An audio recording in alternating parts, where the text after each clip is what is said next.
अस्सलाम वालेकुम। कैसे हैं आप सब? उम्मीद करता हूँ खैर आफियत से होंगे। अल्लाह आपको दुनिया और आखिरत की कामयाबी अता फरमाए। हमारा फर्स्ट लेक्चर ऑफ डायनामिक्स अब हमने शुरू किया। इंशाल्लाह इसके अपकमिंग लेक्चर्स भी आने वाले हैं। तो हम स्टार्ट करते हैं आज का अपना पहला लेक्चर। डायनामिक्स में हम पढ़ेंगे व्हाट इज डायनामिक्स। पहले डेफिनेशन ऑफ डायनामिक्स हम समझ लेते हैं। The branch of applied science, the branch of applied science जिसे हम मैकेनिक्स कहते हैं, the branch of applied science that deals with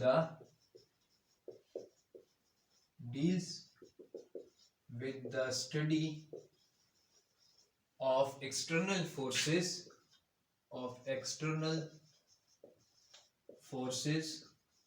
on a moving body। ठीक है, तो डायनामिक्स में हम क्या पढ़ते हैं? सबसे पहली बात तो ये है कि जब कोई बॉडी मोशन करती है तो उस पर एक्सटर्नल, इंटरनल नहीं, एक्सटर्नल फोर्सेस क्या होंगी और उनका इफेक्ट क्या होगा और उसका रिजल्टेंट क्या होगा, उसकी वजह से उस मोशन में क्या जो है चेंजेस आएंगी, तो उसे हम डायनामिक्स में स्टडी करते हैं। डायनामिक्स के फिर दो ब्रांचेस हैं, एक है काइनेमेटिक्स और एक है काइनेटिक्स। काइनेमेटिक्स में हम पढ़ते हैं क्या कहते हैं उसे, डिस्प्लेसमेंट, वेलोसिटी और टाइम को। ठीक है, इन्हीं चारों का जो है आपस में रिलेशन हम ज्यादातर पढ़ते हैं। इसमें जो है वेरिएबल्स वो हम बाद में देखेंगे। सबसे पहले काइनेमेटिक्स को हम देखते हैं। काइनेमेटिक्स क्या है, तो इसकी डेफिनेशन कुछ इस तरह है कि द ब्रांच ऑफ डायनामिक्स, क्योंकि हमने डायनामिक्स को पहले से डिफाइन कर लिया है, अब डायनामिक्स की इस ब्रांच को, ब्रांच नंबर 1 को हम एक्सप्लेन करते हैं। Branch of dynamics in which we study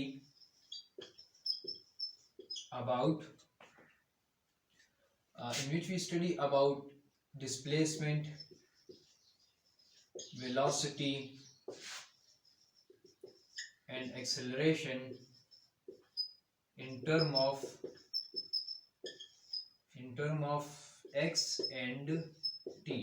तो यहाँ पर बुनियादी बात ये है कि x और t ये क्या होगा, ये इसका वेरिएबल होगा, ये इसका इनपुट होगा, और जो हमारे पास दो चीजें हैं जिन पर हम काम करेंगे वो होगा क्या कहते हैं उससे, वेलोसिटी और एक्सेलरेशन पर हम काम करेंगे। ठीक है, तो वो फाइंड करेंगे किसके थ्रू, x और t के थ्रू हम फाइंड करेंगे, और इसी चारों का रिलेशन हम जो है इसमें डिस्कस करेंगे। अच्छा, काइनेटिक्स से एक दूसरी ब्रांच है डायनामिक्स की, इसमें क्या हम स्टडी करते हैं, the study of geometry of motion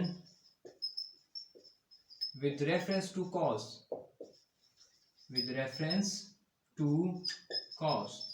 तो जाहिर सी बात है जब भी कोई क्या कहते हैं उसे मोशन होती है तो उसका एक काज होता है जिसे हम कहते हैं फोर्स। तो इसमें हम फोर्स और मास का क्या कहते हैं, फोर्स और मास का रिलेशन हम पढ़ेंगे। अगरचे इसमें वेलोसिटी, डिस्प्लेसमेंट भी आती हैं, लेकिन बुनियादी तौर पर इसमें फोर्स इंक्लूड होगी, मास भी इंक्लूड होगा, लेकिन इस स्टडी में हमारे पास फोर्स जो है वो इंक्लूड नहीं होगा। अच्छा, काइनेमेटिक्स ऑफ पार्टिकल्स, तो हम एक लार्ज बॉडी को पार्टिकल कंसिडर नहीं कर सकते, लेकिन यहाँ पर हम करते हैं। क्यों? क्योंकि हमारी स्टडी को आसानी के लिए, क्योंकि जब भी हम किसी बॉडी के शेप की तरफ जाते हैं तो फिर हम एरोडायनामिक्स की तरफ चले जाते हैं और हमारे प्रॉब्लम को सॉल्व करने में कम्प्लेक्सिबिलिटी आती है। इसीलिए हम किसी भी लार्ज बॉडी को तो we consider a large body as a particle,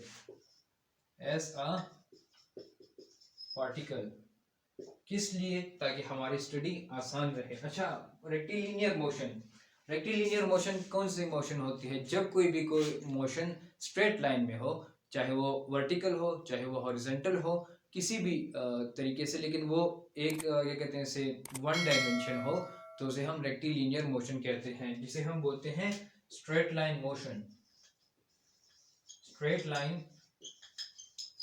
motion.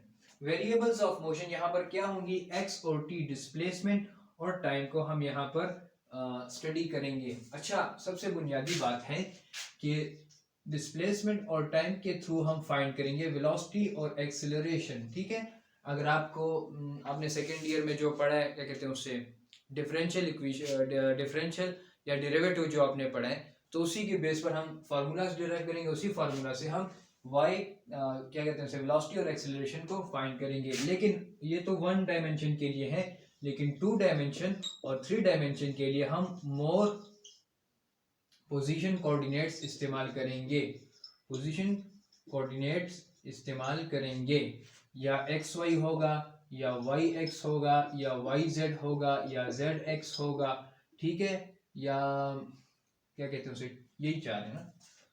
तो इस तरह के हमारे पास केसेस आएंगे, हम एक से ज़्यादा पोजीशन कोऑर्डिनेट इस्तेमाल करेंगे, लेकिन वन डायमेंशन में हम एक इस्तेमाल करते हैं। पोजीशन कोऑर्डिनेट क्या है, जब भी हम कोई स्ट्रेट लाइन लेते हैं और एक डिस्टेंस को वो बताता है कि कितने यूनिट्स है, लेट्स सपोज हमारे पास ये 4 यूनिट्स जो है हमारे पास ये डिस्टेंस कवर हुआ, तो ये हमें यहाँ से यहाँ तक का क्या बताया, इसने डिस्टेंस बताया। अच्छा, बेसिक इक्वेशन ऑफ काइनेमेटिक्स जो है वो यही 3 है। एक तो इक्वेशन नंबर 1 हमारे पास है v is equal to d x by D t, this is equation first. दूसरा इक्वेशन है हमारे पास a is equal to D we by D t, ये हमारे पास इक्वेशन सेकंड है। लेकिन हम इस सेकंड इक्वेशन में जो है इक्वेशन फर्स्ट में कुछ चेंजेस करके इक्वेशन सेकंड में पुट करेंगे, उससे हमें 2 नई इक्वेशंस मिलेंगी जो कि हम आगे जाके काफी यूज करेंगे।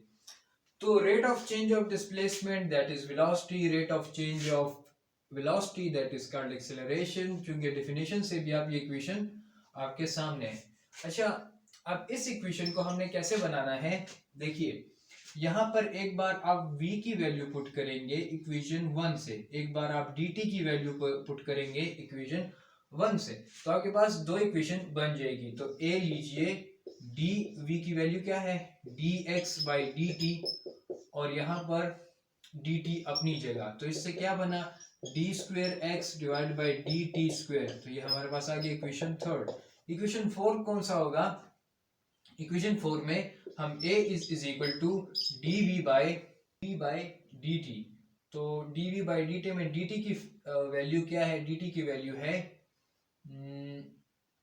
dx बाई v, तो v ऊपर चला गया, तो v dv divide by dx, ये हमारे पास आ गया इक्वेशन 4, ठीक है। तो ये 4 इक्वेशन हमारे पास आ गई। इसके बाद हम देखते हैं पोजीशन कोऑर्डिनेट भी हो गया, बेसिक इक्वेशन। अच्छा, इस एप्लीकेशन को जो है हम पोजीशन कोऑर्डिनेट की एप्लीकेशंस क्या हैं, तो हम अभी इन ग्राफ्स को देखते हैं। सबसे पहले यहाँ आप देखिए, यहाँ पर ये x जो है वो मैक्सिमम है, लिहाजा वेलोसिटी क्या होगी, 0 होगी, और ये जो पोजीशन में ये जो डिस्टेंस कवर कर रहा है ये प्लस x एक्सिस में होगा, ठीक है।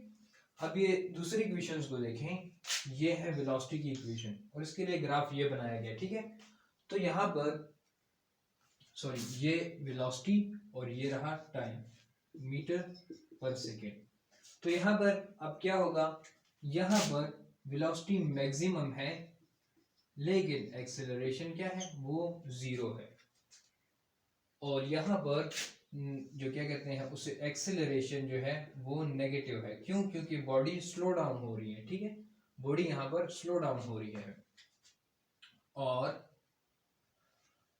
ये तीसरे ग्राफ में देखिए, तीसरे ग्राफ में जो है यहाँ पर बॉडी मोशन कर रही है और नेगेटिव एक्सिस में करी है, नेगेटिव एक्स एक्सिस में मोशन कर रही है, इसलिए डाउनवर्ड इसको शो किया गया है, ठीक है। इस थ्योरी को लेकर हम अपना जो पहले क्वेश्चन सॉल्व करेंगे वो ये है कि हमें एक इक्वेशन दी गई है पहले से, x is equal to t cube minus 6t square minus 15t plus 40, इसका आप क्या फाइंड करें, रिक्वायर्ड टू बी डिटरमाइंड, या जिसे हम रिक्वायर्ड कहते हैं टू बी डिटरमाइंड। तो कौन सी चीज़ हमें determine, eight which velocity is 0, ठीक है। तो टाइम क्या होगा अगर वेलोसिटी 0 है, और दूसरा x covered eight that time, जो टाइम हम फाइंड करेंगे उस पर x क्या होगा, ठीक है, वो ये वाला टाइम उसमें फिर पुट करना है। एक्सेलरेशन एट दैट टाइम, तो एक्सेलरेशन क्या होगा उस टाइम पर, और distance travel from t is equal to 4 second to t is equal to 6 second, ये क्या होगा। तो इसे हम सॉल्व करते हैं। सबसे पहले इसकी क्या कहते हैं डिस्प्लेसमेंट की इक्वेशन लिखिए, t cube minus 6t square minus 15t plus 40, यह बात आपके पास इक्वेशन फर्स्ट। वेलोसिटी की इक्वेशन आई, इसका डेरिवेटिव लीजिए, तो 3t square minus 12t minus 15, ये आपके पास हो गई इक्वेशन सेकंड। और equation third acceleration that is equal to 6t minus 12, ठीक है, ये आपके पास इक्वेशन थर्ड हो गई।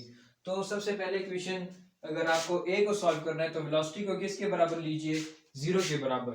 तो 3t² minus 12t minus 15 is equal to 0। ठीक है, तो 3 को कॉमन लीजिए तो t² minus 4t minus 5 that is equal to 4।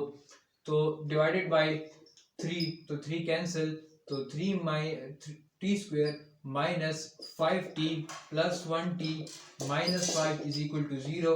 अब इसमें t कॉमन लीजिए, t minus 5 plus 1 t minus 5 is equal to 0। ठीक है, तो t minus 5 is equal to 0, t plus 1 is equal to 0, negative value count नहीं होती, तो t is equal to 5 second. हमारे पास t की वैल्यू आ गई। अच्छा, पहला पार्ट तो सॉल्व हो गया, क्या है, टाइम हमें फाइंड हो गया। अब displacement cover at that time, तो कितना डिस्प्लेसमेंट कवर किया था, तो डिस्प्लेसमेंट की इक्वेशन ये रही, T cube minus 60² minus 15t plus 40, इसमें अभी इक्वेशन ये 5 की वैल्यू पुट कीजिए, तो x is equal to 5 cube minus 6 5 whole square minus 15 into 5 plus 40। ठीक है, तो x की वैल्यू आपके पास आ जाएगी माइनस 60 फीट। ठीक है, तो x की वैल्यू आपके पास ये आ गई, और ये कौन सी है, x5 की।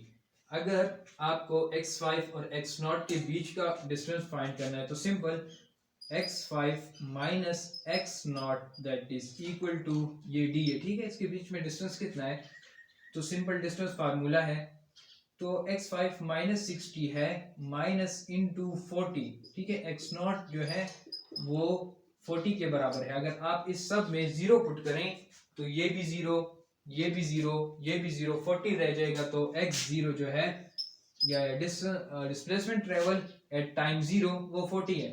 तो 40 अब इसमें आ गया, तो माइनस और माइनस ऐड होते हैं, तो माइनस 100 फीट। ठीक है, तो माइनस 100 फीट जो है, यानी x नेगेटिव डायरेक्शन में है। ठीक है, x नेगेटिव एक्सिस में है, सॉरी नेगेटिव एक्सिस में ये इतना डिस्टेंस इसने ट्रेवल किया। एक्सेलरेशन उस टाइम क्या होगा, तो एक्सेलरेशन के लिए जो इक्वेशन है हमारे पास 6t माइनस 12, तो acceleration is equal to 6 into 5 minus 12, तो acceleration is equal to 18 feet per second square. तो ये रहा एक्सेलरेशन का। एक्सेलरेशन के बाद है डिस्टेंस ट्रेवल, जो हमारे पास है डी पार्ट में, distance travelled from x is equal to 4 second to x is equal to 5 second. ठीक है, तो जितना डिस्टेंस हमने ट्रेवल किया है x4 से लेकर x6 तक, तो बीच में अगर कोई इंटरवल आया तो उस तक डिस्टेंस, फिर उस इंटरवल से लेकर जो x6 है उस तक डिस्टेंस हमारा कितना। पहले हम x4 जो है, सॉरी x4 क्या है, x5 क्या है, x6 क्या है। ठीक है, ये कहां से हमें पता लगेगा, ये इस इक्वेशन से हमें पता लगेगा। ठीक है, ये जो बेसिक इक्वेशन हमें दी है इससे हम x की वैल्यू फाइंड कर लेंगे। उसके बाद देखिए, जब आपके पास x5 की अगर आप पुट करेंगे t इज इक्वल टू 5, तो x5 है that is equal to minus 60, x4 है इज इक्वल टू माइनस 52 और x6 है इज इक्वल टू माइनस 50। ठीक है, तो अब ये वैल्यूज हमारे पास आ गई हैं x की, जो हमने t की वैल्यू हमने इसमें पुट की, तो इससे जो आया फिर हमने यहाँ पर लिखा, और ये वैल्यू जो है, ये वैल्यू x6 की, x5 की, x4 की, तो इसे हम किस तरह भी करेंगे, तो हम लेंगे पहले x5 माइनस x4, इससे क्या वैल्यू आती है, फिर हम देखेंगे कि x6 माइनस x5 उससे क्या वैल्यू आती है, फिर हम वैल्यू a और वैल्यू b को ऐड करेंगे। ठीक है, जब हम उसका सम लेंगे तो हमारे पास टोटल डिस्टेंस आ जाएगा। तो x5 क्या है हमारे पास, माइनस 60 है। ठीक है, और माइनस x4 क्या है, दैट इज माइनस 52। ठीक है, तो इससे आता है 8, और यहाँ पर x6 हमारे पास क्या है, ये है माइनस 50, और माइनस इंटू x5 हमारे पास क्या है, दैट इज माइनस 60, तो यहाँ पर आता है 10। ठीक है, तो -10 और -8, तो इससे आता है -18, ठीक है, -18 फीट। तो ये रहा हमारा आंसर।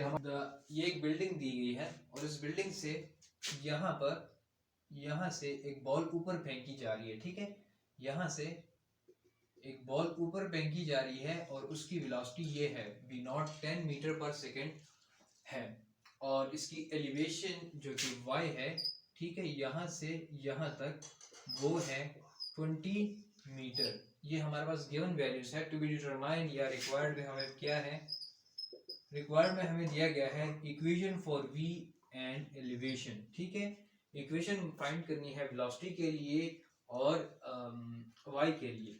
y मैक्सिमम हमें फाइंड करना है, v मैक्सिमम हमें फाइंड करना है, ठीक है। तो सबसे पहले इसके लिए इक्वेशन फाइंड करते हैं।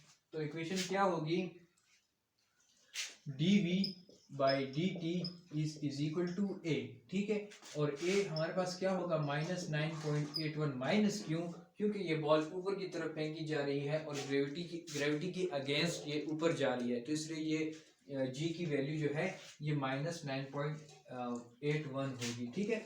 तो dv is equal to a की जगह अपनी वैल्यू 9.81 और dt, ठीक है, और यहाँ पर हमने लिया इस दोनों का इंटीग्रेशन। यहाँ पर v0 किसके बराबर है 10 मीटर पर सेकेंड स्क्वायर, 10 मीटर पर second square time t 0 to t और अप टू v, ठीक है।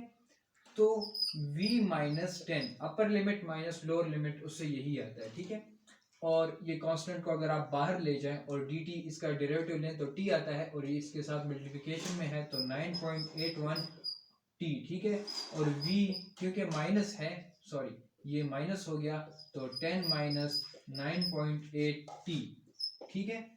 ये हमारे पास आ गई इक्वेशन 1, जो कि हमें कहा गया था equation for y and equation for v। तो v वाला फाइंड कर लिया, अब y का रहता है, ठीक है। तो dy by dt that is equal to v, ठीक है। तो ये dt उस तरफ ले जाएं तो dy is equal to v dt, और यहाँ पर आप इसे इंटीग्रेट करें, पहले v की वैल्यू डालें, तो v की वैल्यू क्या है, v की वैल्यू ये रही, तो dy is equal to 10 minus 9.81 t into dt, और इंटीग्रेट करें तो 0 टू t, और यहाँ पर क्या आएगा y0 इसका क्या है ये वाला 20 और अप टू y मैक्सिमम, ठीक है। तो upper limit minus lower limit, तो y minus 20 is equal to 10t, इसको इंटीग्रेट किया सिंपली, ठीक है, माइनस 4.905 और t स्क्वायर, ठीक है। इससे हमने क्या किया, इस t का एक 1 + 1 पावर +1, और वही फिर डिवाइड में आएगा, तो जब डिवाइड में आएगा तो इसे 2 से डिवाइड कर देगा और इससे 4.905 t स्क्वायर आ जाएगा, और y is equal to 20 + 10t minus 4.905 t square. ये हमारे पास आ जाएगा इक्वेशन सेकेंड, ठीक है। क्या कहते हैं कि y मैक्सिमम क्या है, तो एक बात समझने की है, जब बॉल अपने फुल क्या कहते हैं उसे एलिवेशन को कवर कर लेगा तो वहां पर स्टॉप कर जाएगा। जब स्टॉप करेगा तो यहाँ पर जब ये स्टॉप करेगा तो v0 that is equal to 0, ठीक है, sorry v is equal to 0, final velocity इसकी क्या होगी 0 हो जाएगी, और y क्या होगा, y मैक्सिमम हो जाएगा, क्योंकि वो मैक्सिमम क्या कहते हैं मैक्सिमम डिस्टेंस कवर करेगा। तो उसी पॉइंट पर इसकी जो हाइट है वो क्या होनी चाहिए, तो सबसे पहले आप t फाइंड कीजिए। t किधर से फाइंड करना है, इक्वेशन नंबर 1 से। इक्वेशन नंबर 1 कौन सा था, इक्वेशन नंबर 1 था v is equal to 10 minus 9.81 t, ठीक है, ये था इक्वेशन नंबर 1। यहाँ अगर आप ये 0 कर दें और 10 माइनस 9.8 t, तो t की वैल्यू आ जाएगी 1.09, ठीक है, सेकेंड।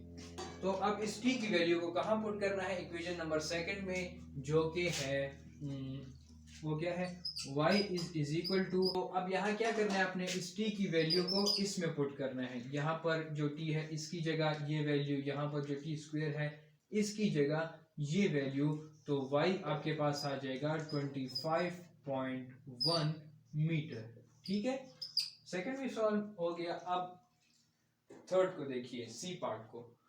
तो सिंपल बात समझने की है, जहां पर y मैक्सिमम है वहां पर वेलोसिटी जीरो है, जहां पर वेलोसिटी मैक्सिमम है वहां पर y जीरो है, यानी डिस्प्लेसमेंट जीरो है। तो जब इस पॉइंट पर बॉल पहुंचेगा तो उसकी वेलोसिटी मैक्सिमम हो जाएगी, लेकिन उसका जो एलिवेशन है, जो उसने हाइट कवर की है, that will be equal to zero. तो सिर्फ आपको इक्वेशन में थोड़ी सी रद्दोबदल करनी होगी। अब क्या करना है आपको जब y जीरो हो जाए तो v क्या होगा, तो आपने इस इक्वेशन को जीरो के बराबर लेना है। जब आप इस इक्वेशन को जीरो के बराबर लेंगे, y is equal to 20 plus 10t minus 4.905t square, इसको जीरो के बराबर ले, इस क्वाड्रेटिक इक्वेशन को आप सॉल्व करें बाय फैक्टराइजिंग या quadratic formula, x is equal to minus B plus minus B square minus 4ac divided by 2a।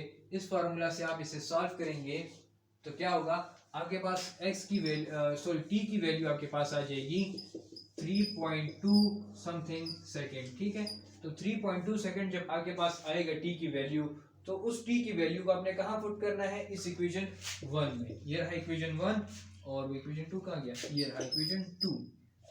Equation 1 में आपने जब पुट कर ली y is equal to 10 minus 9.81 और 3.2, तो ये v आपके पास आएगा 22.2 मीटर पर सेकेंड। ठीक है, अब ये भी फाइंड हो गया। अब चलते हैं, automobile travelling eight 45 miles per hour strike a highway crash barrier square on. After initially hitting the barrier, the automobile decelerates at a rate of proportional to a distance x. Automobile has moved into the barrier, specifically a is equal to the function जो दिया गया है, where a and x are expressed in foot per second and foot, and expected to determine the distance automobile moved into the barrier।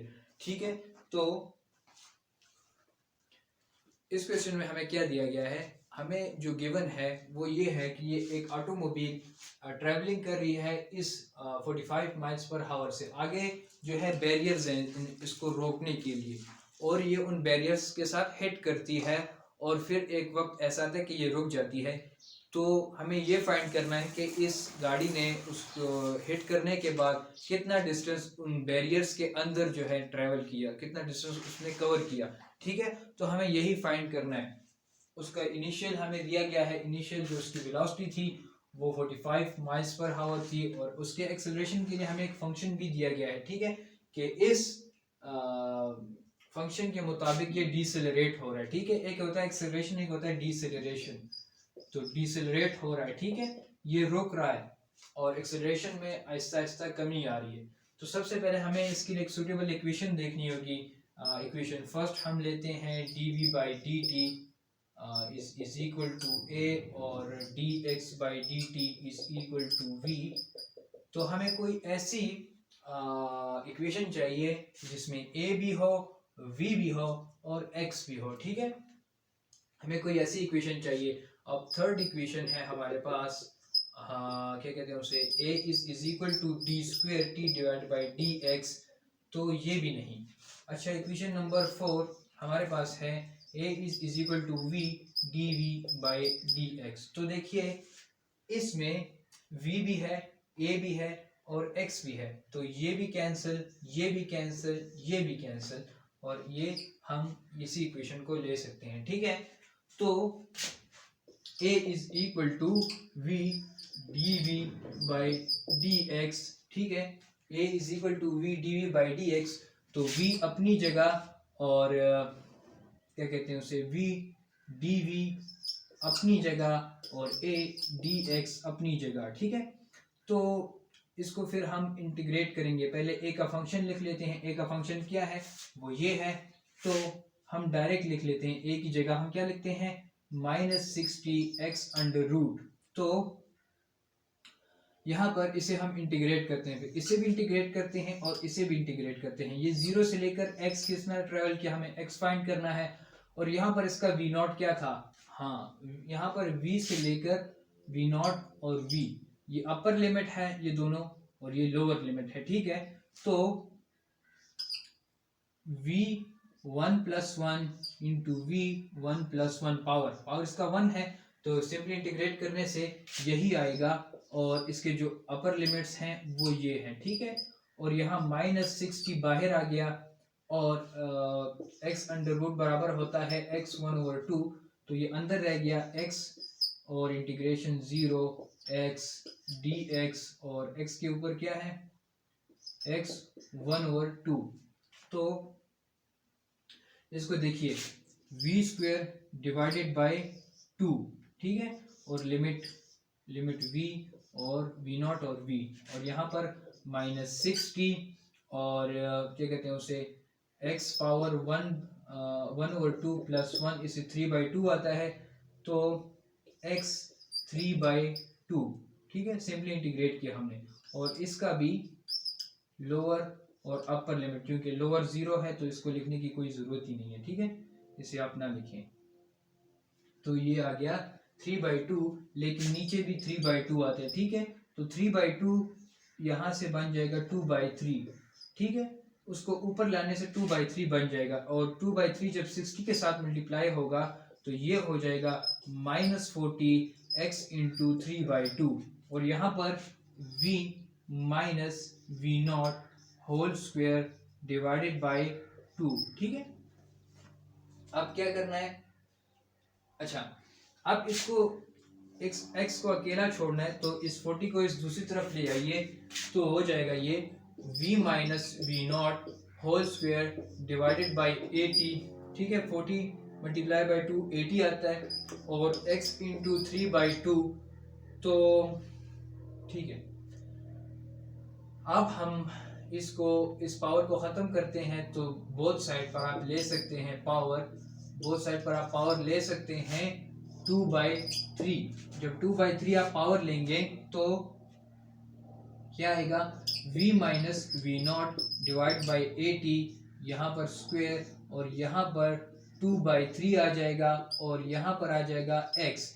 जब यहाँ आप x की value put करेंगे v not को पहले आपने क्या कहते हैं माइल्स पर हावर से कन्वर्ट करना है फुट पर सेकंड स्क्वायर, तो v नॉट को आप ले लेंगे क्या कहते हैं उसे, v नॉट कितना दिया गया 45 माइल्स पर हावर। इसको जब आप कन्वर्ट करेंगे फुट पर सेकंड स्क्वायर, उसके लिए आपको ये माइल्स पर में दिया गया है, इसको हमने किस में कन्वर्ट करना है फुट पर सेकंड स्क्वायर। तो v नॉट हमने लिया है 45 माइल्स पर हावर, ठीक है।